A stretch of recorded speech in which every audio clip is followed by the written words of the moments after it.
Hello friends, I welcome you all in today's lecture. In this lecture, we will discuss about majoritarianism in Sri Lanka, then accommodation in Belgium, why power sharing is desirable, and in last, I will give you some very important questions which can be asked in the upcoming board exam. So let's begin. The first, majoritarianism in Sri Lanka. So what is the meaning of majoritarianism? Majoritarianism is actually a belief that the community which is in majority in the country can rule the country in whichever way they want, even they can disregard the wish and needs of the minority community. So in Sri Lanka, the elected government took some majoritarian steps to rule the country. They took especially three steps. What were the three steps? The first one, in 1956, an act was passed. This act decided that the Singla language, which was the language of the majority community, the Singla language will become only official language of Sri Lanka.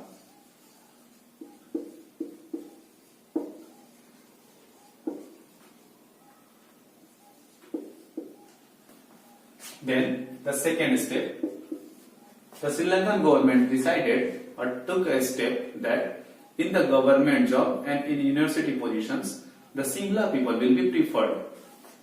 So, preference to Singla people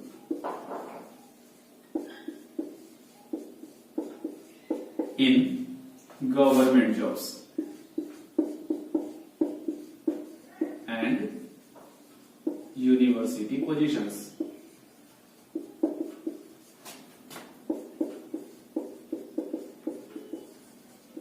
Then the third, a new constitution in Sri Lanka decided that the government of Sri Lanka should foster and protect the Buddhism. Buddhism was actually the religion of the Singla followers, the language, the people those who were speaking the Singla language.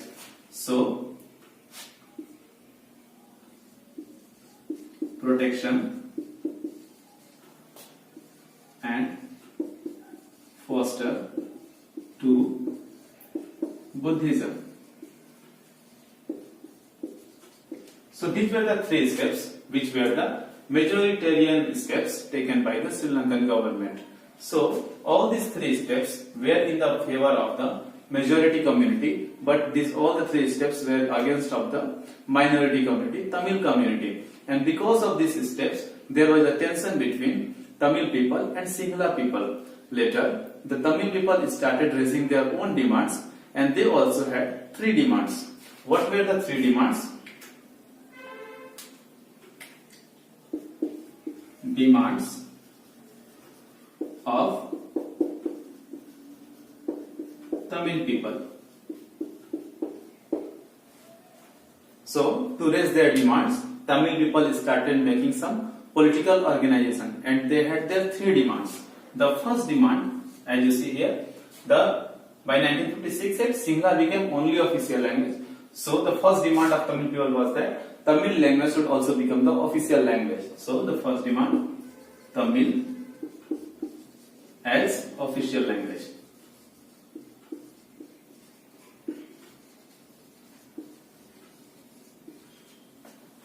Then they had their second demand. Here you see, the provision was that there will be preference to the Singla people in the government job and in the university positions. So they made their demand that there should be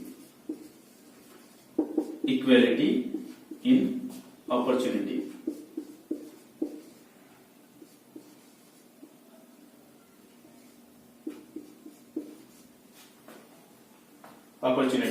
Then they had their third demand. The third demand was about the regional autonomy. Regional autonomy. What was the meaning of regional autonomy? Regional autonomy means the area where the Tamil people are living. Actually, in the north and northeastern area and eastern part of the Sri Lanka, most of the people were Tamil. So they demanded that this area should have the autonomy, and the people, those who are living there, means Tamil people, only can make the rules and regulations for themselves. So these were the three demands. This third demand, regional autonomy, this demand was denied by the government of Sri Lanka. Then in late 1980s,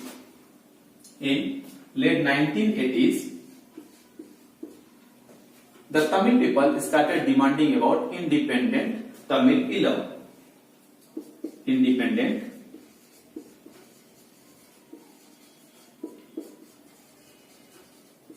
Tamil Elam. Elam means state.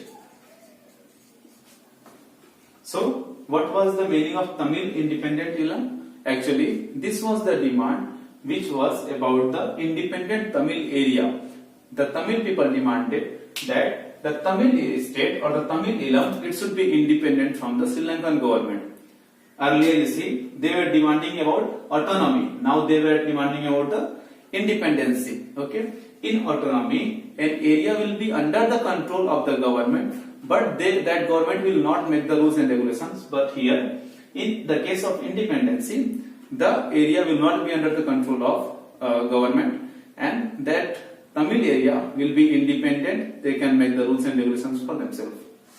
So these were the demands of the Tamil people. Now see, again this independent Tamil Elam, this demand was denied by the government of Sri Lanka. So as a result, there was a tension between Tamil people and Sinhala people, and that led to the civil war in Sri Lanka. What is the civil war? Civil war is actually a situation, a condition when the two or more communities of the country starts fighting with each other within the boundary of the country, and they create a situation like a war. So that is called civil war. And this civil war in Sri Lanka led to the killing of thousands of people from both the communities, Sinhala and Tamil community, and many people were forced to leave the country as a refugees. So this was the this civil war. It was the result of the majoritarian steps taken by the Sri Lankan government. Now we will see what happened in Belgium. So if you remember the first video, in Belgium, in the country, the Dutch people were in majority, and in the Brussels, which was the capital of Belgium, there the French people were in majority. So when there was the question of the power sharing, the leaders of the Belgium had a different idea. They thought that there should be unity among the people. So to have a unity among the different communities, they amended their constitution 4 times. You will see, we call it as accommodation in Belgium. So I told, to have a peaceful condition, to have a peaceful condition in Belgium, the leaders of Belgium, they amended means they changed, they made the changes, constitution 4 times from 1970 to 1993, and then there we got the Belgian model of the power sharing. What happened in this Belgian model? There were some steps taken by the government of Belgium. The first thing which was done by the government of Belgium was that equal number of ministers in central government. The government decided that in the central government there will be equal number of ministers from both the communities, Dutch and French community. Then there was the second step. The second step which was taken there was that to pass any special law, there should be approval of the majority of the people from all the three communities, Dutch, French and German community. So, to pass any law,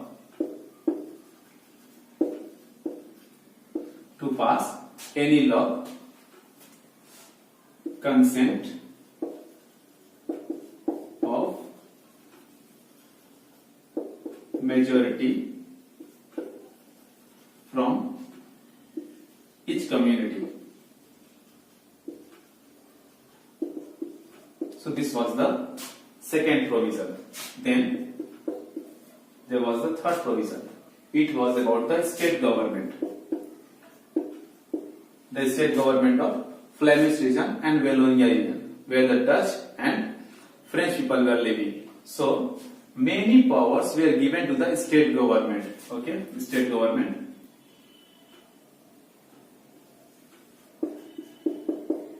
Many powers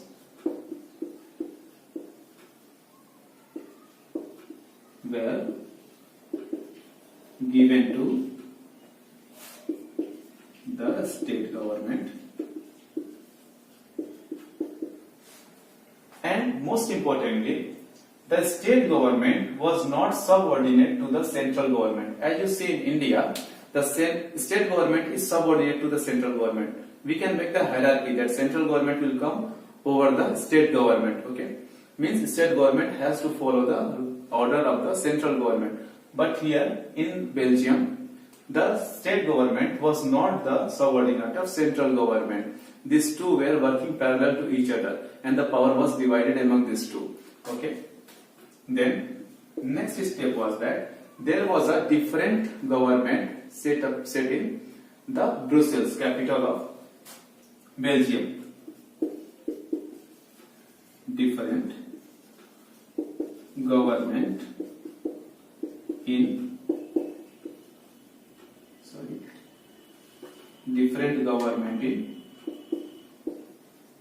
Brussels. And if you remember, in the country, Dutch people were in majority, French were in the minority. Here in the Brussels, French community was in majority and Dutch were in the minority. Then, when the government was formed in Brussels, it was decided that here also the number of ministers will be equal from both the communities, from the Dutch and French community. So, in this government also, equal number of ministers from each community. So, you see, first level was central government, second level was state government. This was a different government in Brussels. Then there was a third level of government which was called community government. Community government. There were three community government for the three language communities: the French community, Dutch community, and German community. So, what the work was given to the community government? Actually, community government was entitled to make the law over three subjects. What were the three subjects? The first one was cultural issues. Second was educational issues, and third one was language related issues. So on these three issues, only community government was entitled to make the law. How can you remember these three? C-E-L. Okay. So you can remember, like you can say it CEL. Okay. As I remember these three. Okay. So you can remember this as the trick, that CEL, culture, education and language. So on these three issues, only community government was entitled to make the law. So now see, this was the structure of the government, and this is how the power was shared among different levels of the government and between the two different communities of the country. And this system worked very well in the Belgium. It can look very complicated, but this worked well in the Belgium. And when later, after some years, when many European countries came together to form the European Union, because of this ideal situation, they decided that they will establish their headquarters in Brussels. And so, the headquarters of European Union was established in Brussels. So, now you have studied about two countries, Sri Lanka and Belgium. And you have seen that in both the countries, there were two major communities. One was in majority, second one was in minority. And both the countries took two different ways of solving the problems. One adopted the majoritarian steps, second adopted accommodation, and how these two different ways leads to the two different result. Okay. So now as a conclusion we can say that majoritarianism is not good for any country. If you will not divide the power equally among the communities, it will lead to the war. It can lead to the war and it can lead to the conflict. But if you will divide the power equally among the communities, it will lead to the peaceful condition. It will lead to the prosperity and economic development. So now we will discuss why power sharing is desirable, the third and last topic of this video.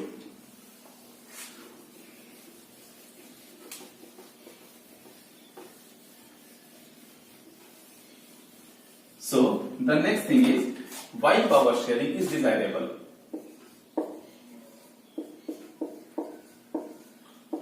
Why power sharing is desirable. So there are two reasons.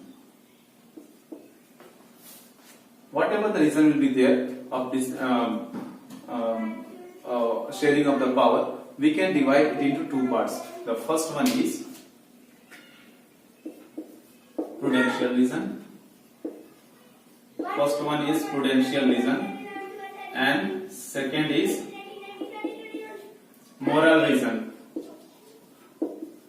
So prudential reason is actually a logical reason. For example, suppose if we are dividing the power just to avoid the conflict between the communities, we will say it's a prudential reason. And if we divide the power or if we share the power among different communities, just because it is the very spirit of the democracy, we will say it the moral reason. So these are the two basic reasons of the power sharing. So that's all from this video. And now I will give you some very important questions which can be asked in the upcoming board exam. And all the questions will be based from today's lecture. Thank you.